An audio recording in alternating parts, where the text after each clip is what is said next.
my name is Sarah Rooney. I'm the Hospice Volunteer Coordinator for Visiting Nurses Hospice here in Lawrence, Kansas.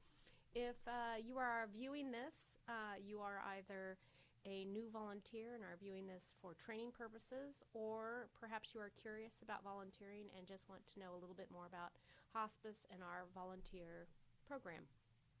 I will be reading through this, so it will be paced to my voice.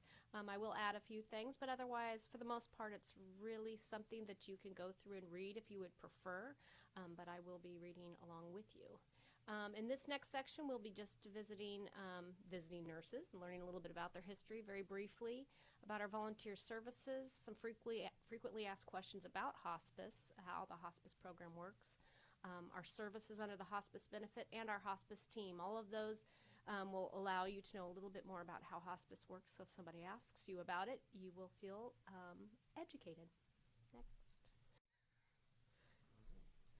This is just a brief history of visiting nurses. It started in 1969 with Lynn Rothwell. Her and a group of community leaders formed the nonprofit. It then opened its doors in an unfinished basement, so it was very small at the time. At some point, they incorporated in 1981 with the hospice care of Douglas County, and they merged programs. So now Visiting Nurses is actually a home health and hospice agency, nonprofit, mostly local, although we do serve surrounding areas like Eudora and Baldwin, places like that. Our services, the thing you do need to know about Visiting Nurses, since you will be a hospice volunteer, is we provide things other than hospice. Like I said, home health, rehabilitation.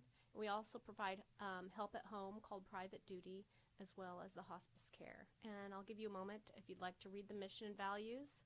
And all of this also can be accessed on our website at www.kansasvna.org.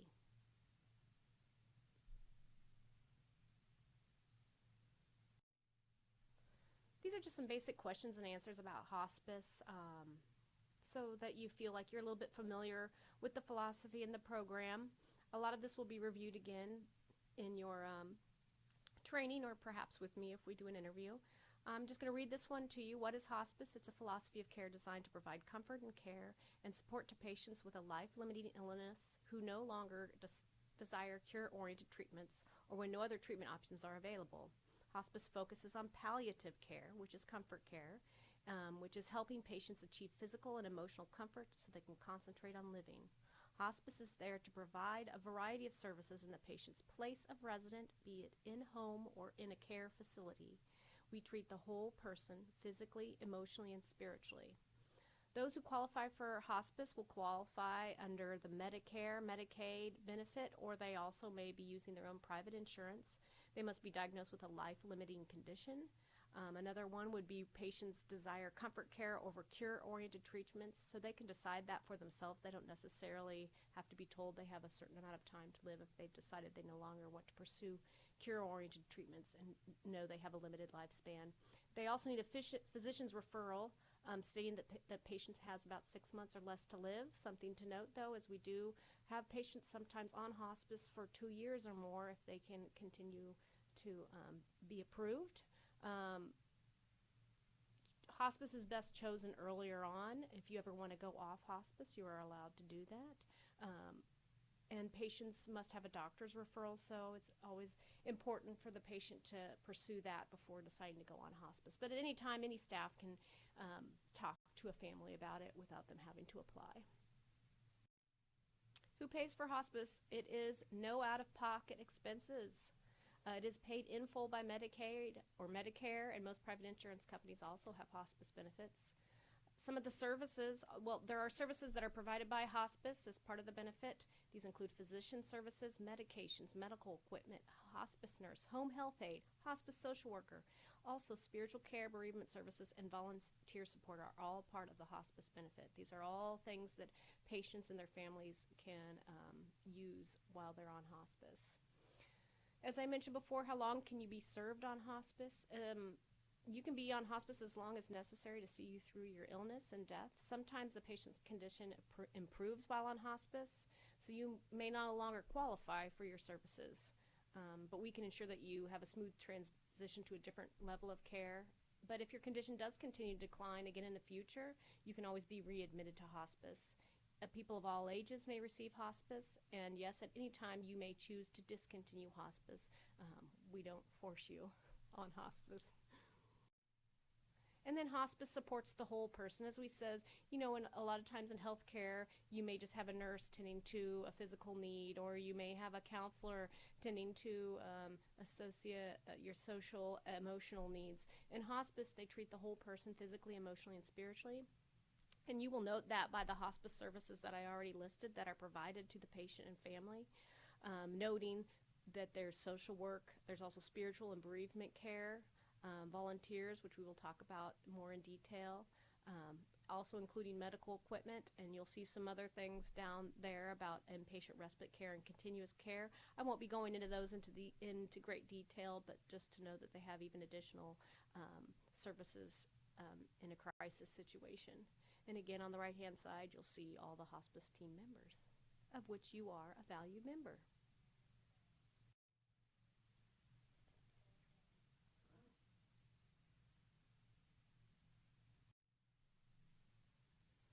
Hi, we're back. We're segueing now into hospice volunteer basics to learn a little bit more about the hospice volunteer program.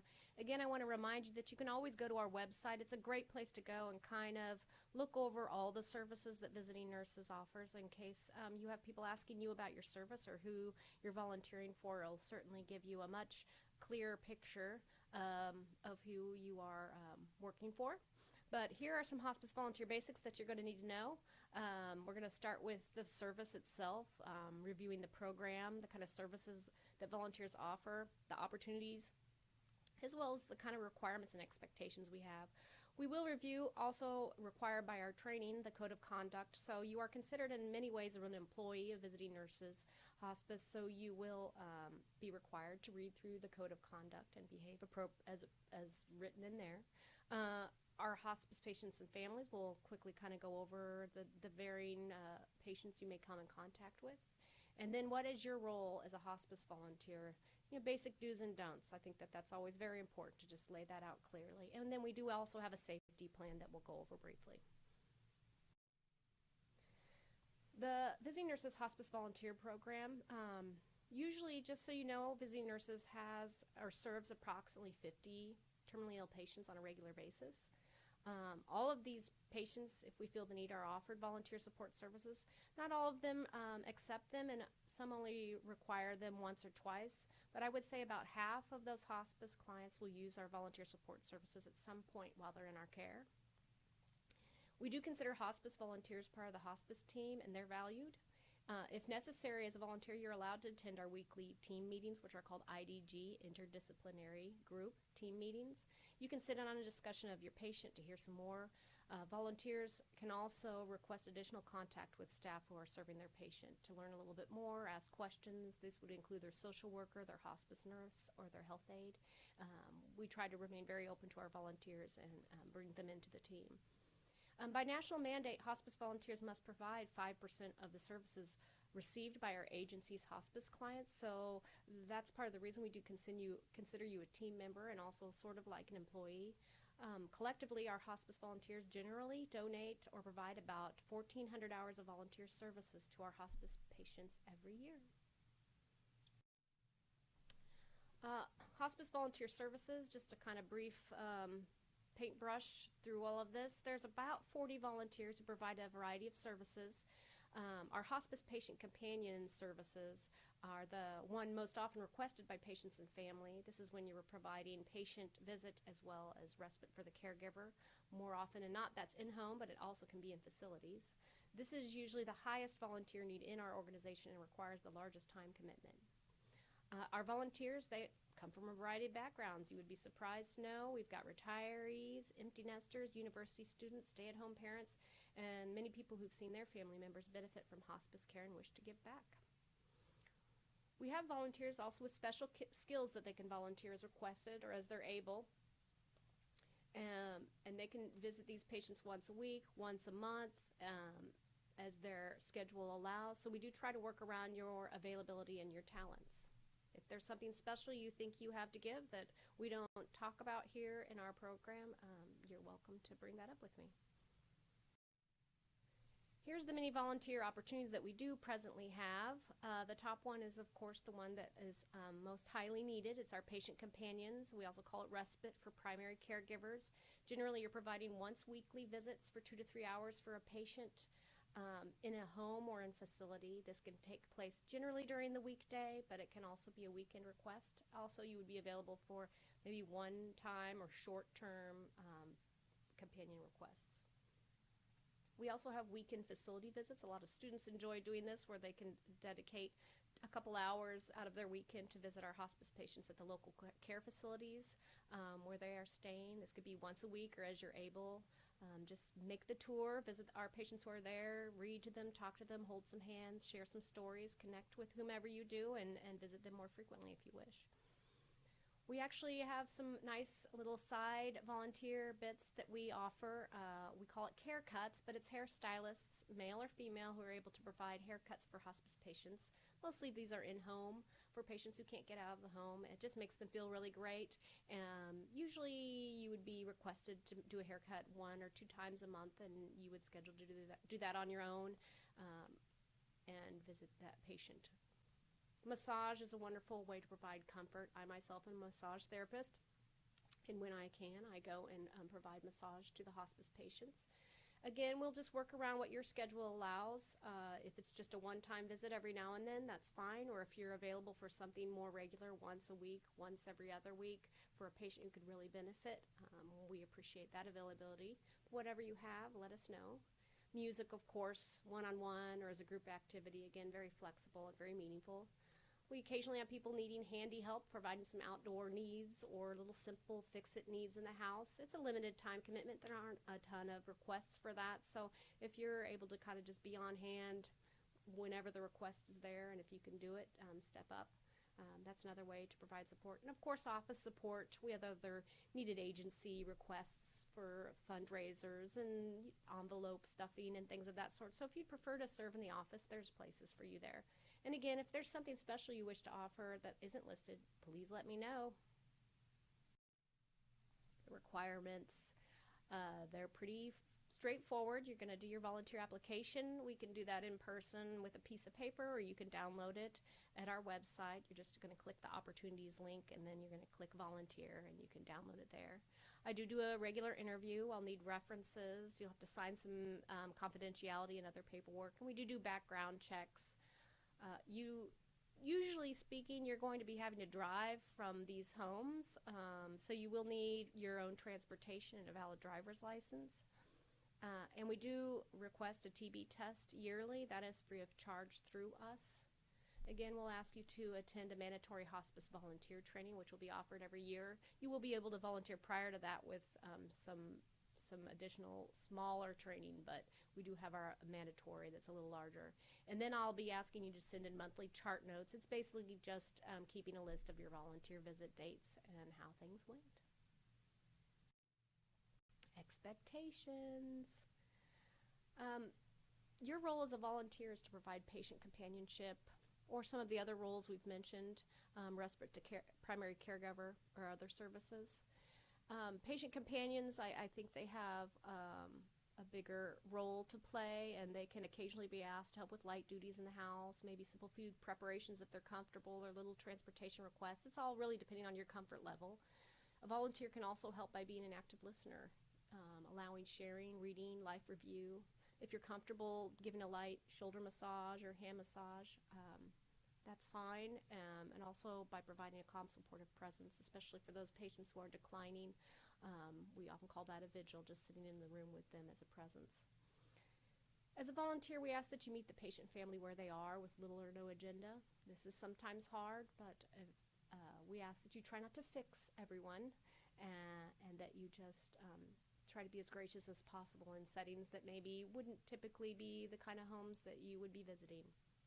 As a volunteer, you will not be providing any medical or hands-on care, and you'll need no medical training.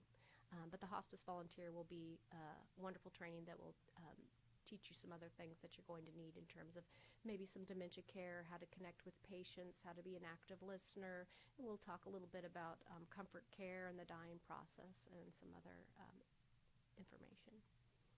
There's no required dress code. You don't have to wear a dress or fancy hat, but we do ask that you are appropriate, dress cleanly. Comfortable clothing is fine. Make sure not to use heavy perfumes or smoke prior to a visit because patients can be very sensitive to smells.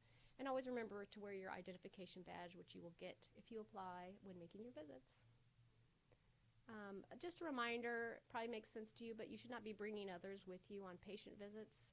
Anyone who wishes to accompany you should visit the hospice volunteer coordinator and sign the necessary confidentiality paperwork. Volunteers will also be expected to maintain a high level of patient confidentiality, which we will be reviewing later in this training. This is our VNA Code of Conduct. I'm going to just leave you to read this for a moment before we go to the next slide.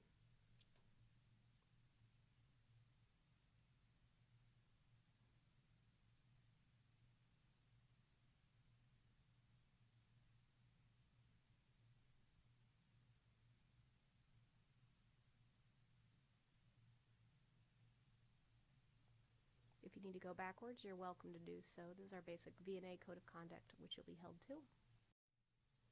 And then a little bit on the patients and families that you're going to be serving. Nothing can prepare you exactly, and at some level there's a baptism by fire that goes into all of this, but in short, every situation, every patient and family is going to be different. Some clients are going to be very communicative and engaging, while others may need to sleep most of the time. We care for older patients with significant dementias, but also young clients who are perfectly lucid. Our clients will come from all walks of life, all family dynamics, and everything varies widely. Most often your visits will actually be supporting the primary caregiver. Your regular visit's going to give them a break, an opportunity to get some errands done, get outside the house, spend some time with family or friends, attend some appointments. It's also possible that they may stay while you visit to get things done around the house, or maybe even take a nap, but they'll feel better knowing that their loved one's safe in your care. In a facility, you may be asked to companion a patient who is anxious. Maybe they need a little focused attention, wheeled around, redirected.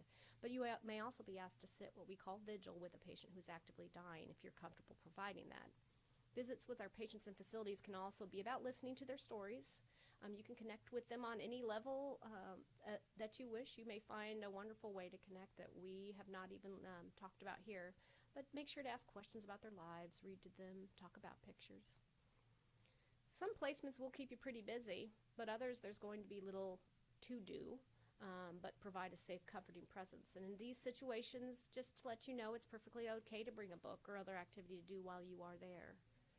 Flexibility on all these levels on your part is great, and it's key to a good experience. But I want you to know that we always take your preferences and comfort level into account when placing you with a new patient, and I definitely encourage you to share any preferences you may have. These are the volunteer dues. I will try to be brief, but make sure to read through these in total. Of course, be genuine. Don't try to be a hospice volunteer, whatever you think that might mean. We all connect to each other on different levels, and the people you are serving are just people, and sometimes we get along better with some people than others. You don't have to be anyone other than who you are. Very important to be consistent and letting me know if there's going to be absences, letting families know, because they'll be starting to count on you. Again, letting them know of absences and cancellations, setting boundaries, which we talk about in more depth in training. You'll be wanting to inform me before taking additional requests by the patient and family. I try to serve as a mediator, making sure to schedule and be the contact for the family, but you need to let me know if you're feeling uncomfortable with any requests or you're not really sure of your responsibilities. Just let the family know, well, let me check with my volunteer coordinator. I just really don't know. She'll get back with you. That'll be fine. Feel free to take initiative. Be creative. Offer to do things. Share your talents. Share your comments and observations with us. We do want to know. And we will respond if there's something that is important for you to be aware of. Reminding you always, of course, to keep it confidential. And we want to know that you're free to attend funeral services or send condolence card if you wish. There's no real rule or requirement around that. It's whatever you're comfortable with and whatever connection you've made. You will be, by the way, informed of your patient's death by email or phone, and typically those get to you in ample time. There would be that rare occasion that it's a chaotic passing or an email was forgotten to be sent, but typically you're going to get that by email first. Again, do wash your hands. This is the main thing. You're going to wash them coming, you're going to wash them going. Always remind yourself to do this. It's very important. You are welcome to provide light touch, a little hand rub, a little shoulder rub. You don't need to be a highly trained massage therapist to do that, but you do need to remember that all patients don't enjoy a lot of touch, even hugs. If you're a big hugger, don't just run in there and start hugging people. Make sure that they are comfortable with that and ask first. Kind of test it out. Do feel like you can ask nursing home staff for suggestions about your patient. They may know more than I do at some point. So ask for their help, ask for some ideas that they're good people to turn to if they're not too busy. You also are welcome to sort of adjust basic equipment. Like let's say somebody has their oxygen on and they need it replaced in their nose, or their bed rails need raised, or they want their little feet or legs moved or adjusted, hair brushed, things of that sort. Those things are fine. Do not be adjusting larger medical equipment, condensers or things of that sort that require a little bit more knowledge. Even if they've asked you, you can always just call hospice and tell them that there's a need at the house. You can sometimes, and we're not going to go into great detail right now, we'll talk about it more in training, you can sometimes give medications, but that will be previously known and only if they are already dosed out, like they need to be in a pill box, and the patient is also able to take them on their own. You can't give them to a patient who is not awake and able to take them on their own. And again, there may be occasions that you help with what we call a standby assist. This is a patient who is able to ambulate on their own or with a walker fairly safely, and they may need some help to the bathroom. They may even need a little help getting on and off their briefs. And if you're comfortable providing that, we are okay with it, but you will probably know ahead of time, and if you aren't, you can let us know. These are some don'ts. We ask that you don't offer unsolicited advice about medical issues or play the role of a counselor. Some of you may come as volunteers, as RNs or counselors in the past. Try to pull yourself away from that role and know that you're the role of a volunteer. If you have a special comment or concern or need, just share it with me and I'll share it with the hospice staff and we'll follow up on that. Again, don't try to fix the family. They've been functioning this way for a long time. And again, if you have any family dynamic concerns or anything you're uncomfortable with, please let me know.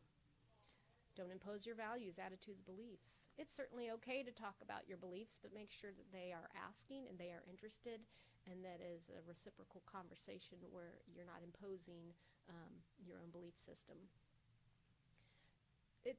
You can talk about yourself in a regular conversational context, but don't talk about yourself or your problems regularly during visits. The focus should always be on the patient and family. It's very awkward when a volunteer comes in and then tells them all their life problems and all the things that have been happening to them or happened to them in their lives. You need to withhold that during your visits and focus more on the patient and family. And please don't expect every patient to be conversational or interactive through your visits. You're going to need to take breaks. Be intuitive about that. There's quiet times, there's naps. Sometimes patients feel a little awkward. They feel like they have to entertain their volunteers. Let them know that that's not their role. Be sensitive and allow them quiet to sleep or withdraw as needed. And don't feel you need to have all the answers. None of us do. Don't give medications unless you know you're going to be doing this in advance, as I've already mentioned.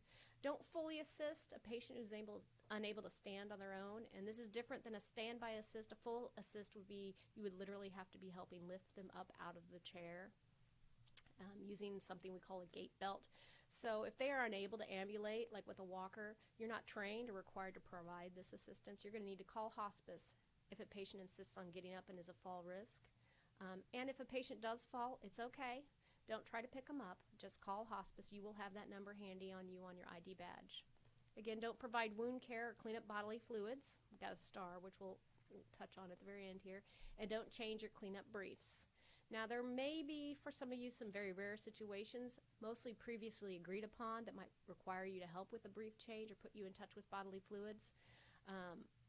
In this case, you're going to always remember to wear gloves. You're always going to remember to wash your hands. But in none of these cases are you required to help with these things. You can always call hospice whenever something happens or you're uncomfortable with something or you're not sure what you should do. That's why we're here. It's just sometimes we have volunteers who feel quite comfortable helping in these kind of situations that might pop up. Safety tips.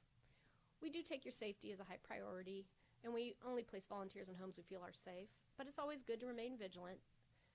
But please let me know if you ever have a safety concern or you just kind of get a weird feeling while making a visit. I want to know.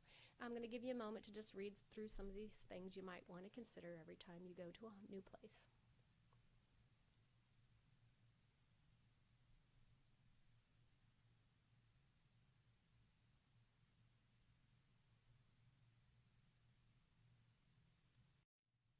And we do have a safety procedure. It's good to know. Probably you'll never need it. But when you're visiting, this is in a patient's home. If you feel threatened or there is a threat to your safety, let's say a patient becomes delirious and is hallucinating and becoming very angry and upset, we ask that you remove yourself from the situation. You don't try to fix it. You're going to step out of the house and make sure you're out of the home, and then you're going to call hospice. Again, that number will be on you. We ask you not to call 911 unless you feel highly threatened. The hospice will send staff, or they will call 911 if they feel it's appropriate. We ask that you go ahead and remain outside the home until hospice arrives. Or if you think there really is immediate danger, please leave the property. You do not need to take responsibility to control the situation. You just need to get help. When you're visiting a patient in a facility, luckily there's people there to help you. You're just going to want to step out of the patient's room and alert the staff on duty. Also, it's always good then to just follow up with a call to hospice to inform them of what happened in this situation so that everybody's on the same page.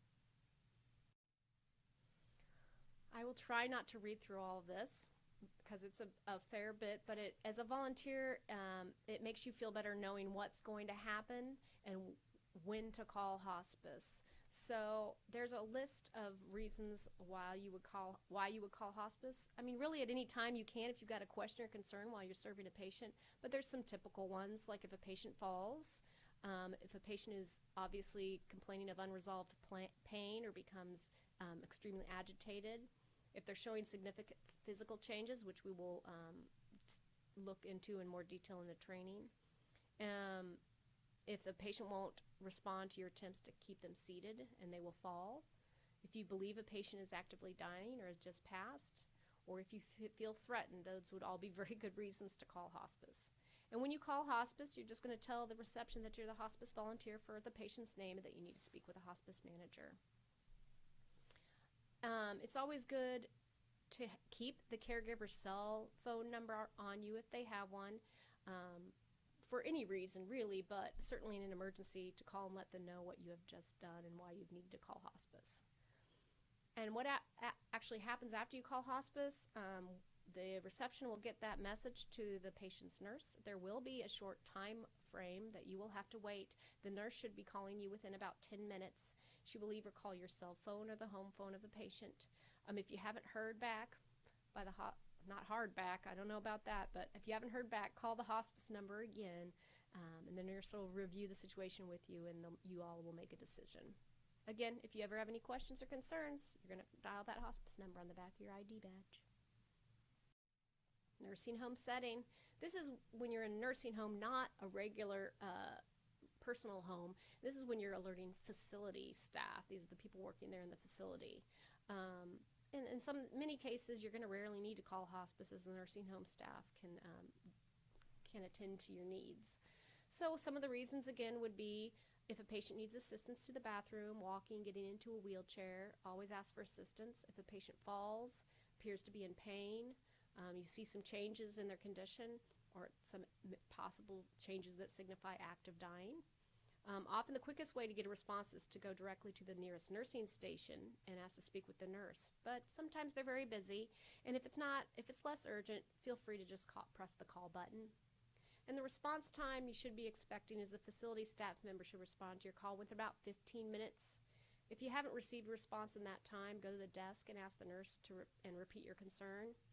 If facility staff is unresponsive after another 15 minutes, that's a 30-minute total after the first request, please call hospice and tell them the situation and that you've been waiting for 30 minutes, and hospice will inform you of any next steps. You won't be having to do anything. It's just a matter of what would be an appropriate response time.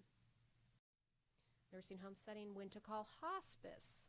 So that's different than the facility. When we really want you to call, again, those would be if the facility staff is not responding to pain or other significant concerns for the patient after 30 minutes.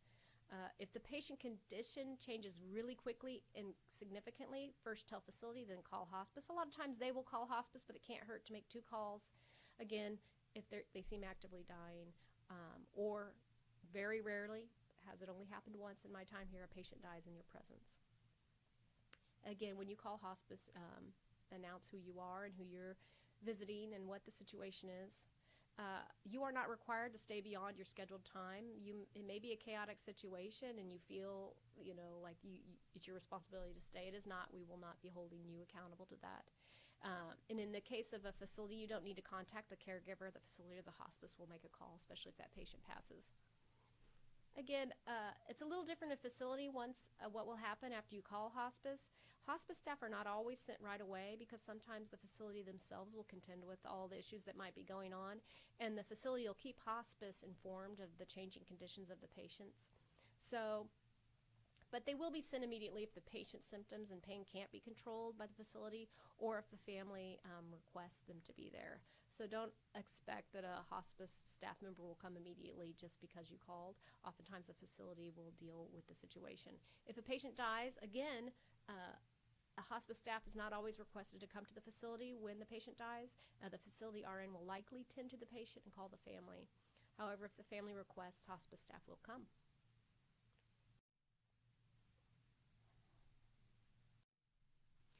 All right, this is our last section. If you're moving on through this and you've reached this section, you probably are then planning on attending training, and this is part of the training. Patient rights and privacy and ethics. Just to let you know that there's a patient bill of rights. A lot of these things you probably have known of. Maybe you've had to go to hospital or been to the doctor's appointment. So some of this will sound very familiar to you, but I'm trying to outline it in a way that it makes a little bit more sense regarding your work as a volunteer and the importance of confidentiality. But just to know the patients do have rights. There's a patient bill of rights, which we give them upon entering hospice. That they have a right to participate in their care plan, to have decisions. They can decide on their frequency of the visits of the nurses and the social workers, and to be part of the agreement as to what disciplines will provide their assistance. We don't force certain disciplines on patients. That is their choice.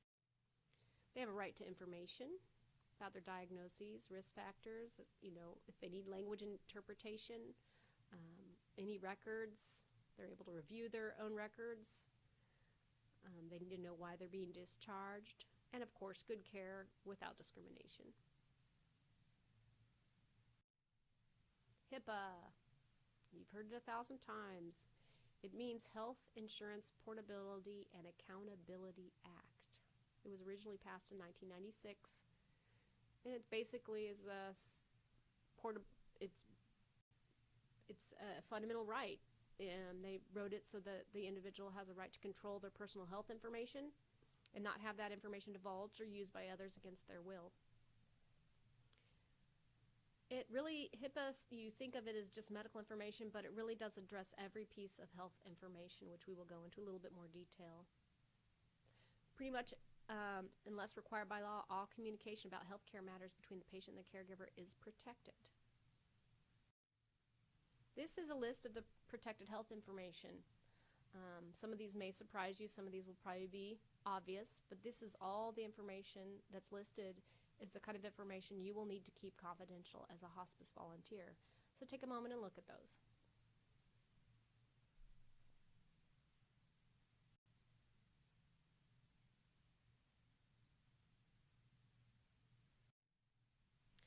To make it simple, here's some everyday examples of what that might look like in terms of protected health information. So of course the patient's medical record, which you won't really be privy to, but there will be times when some of their medical conditions will be shared and briefed with you as much as you need to know to provide them good volunteer service. Any patient discussions during our care team conferences, or if you attend any of our meetings, all information that is shared there is confidential.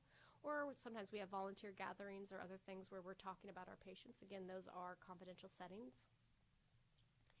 Anything that may need to be faxed or emailed, we do, as a volunteer, use email a lot. And in training, we'll talk about it more, but we ask that you use initials and try to avoid too many protected health information this will become a little bit more clear in the full training. Voicemail messages, that makes sense. And another thing to be aware of is conversations in public places. Trying to keep that to a minimum and find a private place to discuss any of your patients with your volunteer coordinator or hospice staff. Confidentiality. Obviously, we've all heard about it. It's our professional obligation. It's our way of protecting health information, safeguarding it from unauthorized disclosure. Home health care providers, these would include the hospice volunteers, have an obligation to maintain confidentiality of the patient's protected health information. We do take this very seriously. The following types of information is considered confidential. That is the information that is spoken, information that is written, and also information that is entered into computers. That could be email, databases, and that also includes social media.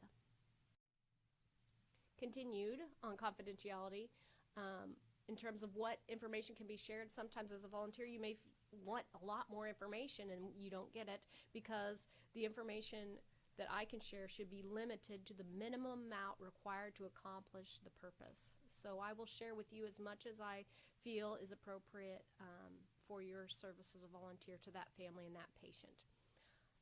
If there comes a time where you feel like you need more and it seems that's helpful, we will get more information to you, but we'll start out with basic summaries of the patient and their needs to start out any patient referral for you. There are times when disclosure of patient information is allowed, and that is even without the patient's prior written consent, and that would be for purposes of treatment, for payment, like Medicaid, Medicare, or any kind of billing, and then also our healthcare operations. Just to remember that before sharing anything confidential, we must obtain a patient consent form.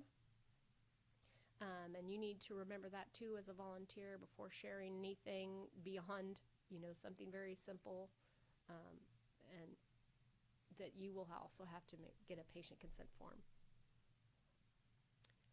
There's a little bit more information about the principles related to that.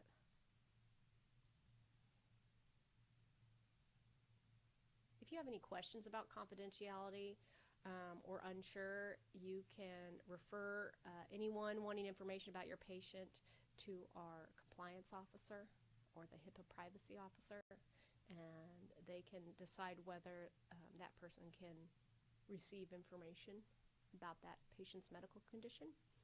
But basically, if you aren't sure, don't tell. And the government actually does say that there can be a breach or a violation of HIPAA, and you can have a small fine, you can spend prison time, they'll withhold our Medicaid funds if we have a volunteer or staff member who violates HIPAA. We do have to self-disclose that, and sometimes there is a penalty. So please remember that. And then these are just really simple actions that help maintain privacy. Again, remembering those things that you're telling, speaking, writing, or entering into your computer is protected. To remind you to find a private place to discuss your patients. Sometimes the volunteer coordinator will call you at home or at work, and to be careful about that.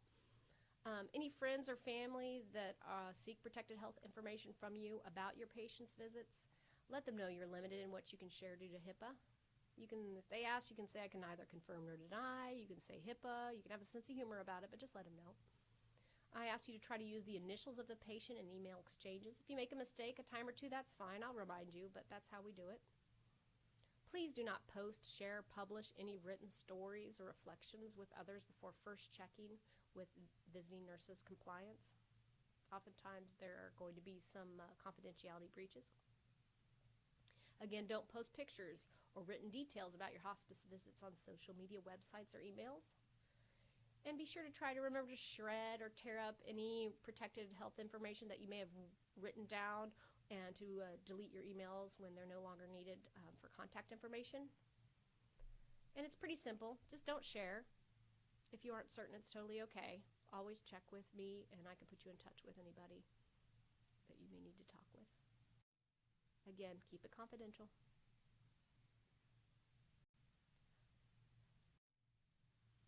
In our hospice volunteer training, we will be discussing these privacy dilemmas.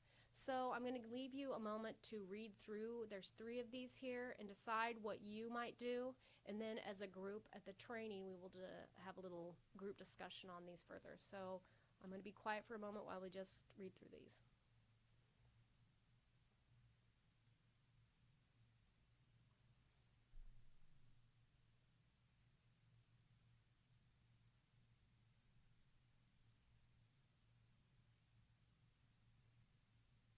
Here's number 1, number 2.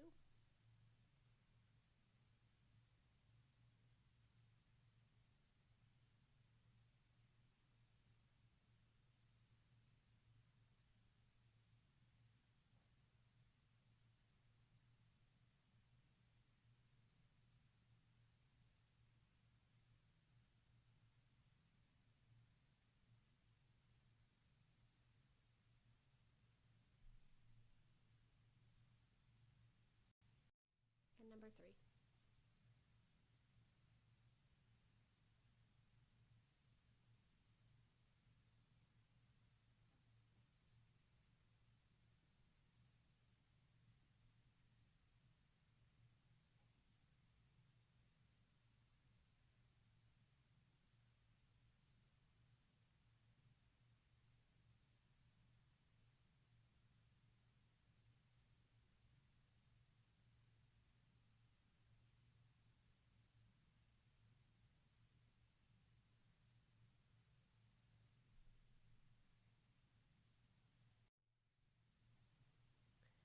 Ethics. There's not much you need me to tell you about this. It's basically a set of moral principles and values. All health organizations have ethical principles, and they have ways of dealing with dilemmas that they may come in contact while serving patients. To know that we do have an ethical board, and we will discuss issues as they come up. These are our forums for dilemma resolutions. Again, our IDG, our interdisciplinary group meeting weekly. While we're discussing patients, there's a lot of skilled staff there who may have other opinions or ideas, and sometimes most dilemmas can be resolved through that group sharing. We can also have special volunteer, if it's through you, or it could be staff, case conferences, or staff and patient case conferences. We also have ethics committees that help resolve problems.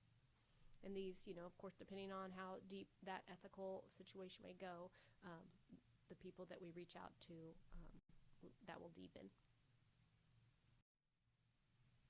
So, I know it's a quick segue, but I know it's a lot to think about. If you've read through all of this, you probably are on your way to joining us for the hospice volunteer training, which we are very excited to see you, and you'll be getting more information about the dates and times of that. The thing you always need to remember is that we're a great team here, and we really do get along, and we help each other quite a bit and support each other. And we are also there to support you if you have questions or need a concern met. You're going to be reminded of your volunteer responsibilities. Don't worry, you're not going to have to memorize this entire PowerPoint. It's okay. Mistakes are going to be made. I just request that you have a willingness to learn and accept the guidance. That's really all the remedy you're going to need. You need to not be afraid to ask questions. As you get more comfortable, it does take time, but as you get more comfortable with your role as a volunteer, your experience will deepen, and in time you will likely find great purpose in this service to our hospice patients. It just takes time. It doesn't happen on that first visit, sometimes on that second visit, but in time you do meet families that you deeply connect with. It's always great to keep an open mind, be flexible personality. A sense of humor is great. You wouldn't think so, but it's so important. And really important is the ability to set aside your needs for the needs of our patients and families during the time that you're providing the care. Myself, or if somebody else is doing it, the volunteer coordinator is going to help you make good decisions and provide you with any of the needed guidance or contacts that you need. I'm going to listen to your needs. I'm going to listen to your concerns. If you have specific boundaries, I will honor those, because I know that not every patient is for every volunteer and vice versa. And so I'm going to make every attempt to make your volunteer experience beneficial and fulfilling for both you and the patient. At the top of this recording again is the information about hospice. It has our address, our website. It also contains my full name, email, and phone number. If you would like to call and have any questions or wish to apply or attend the volunteer training, give me a jingle. I hope this has been interesting at some level. Thank you. Bye.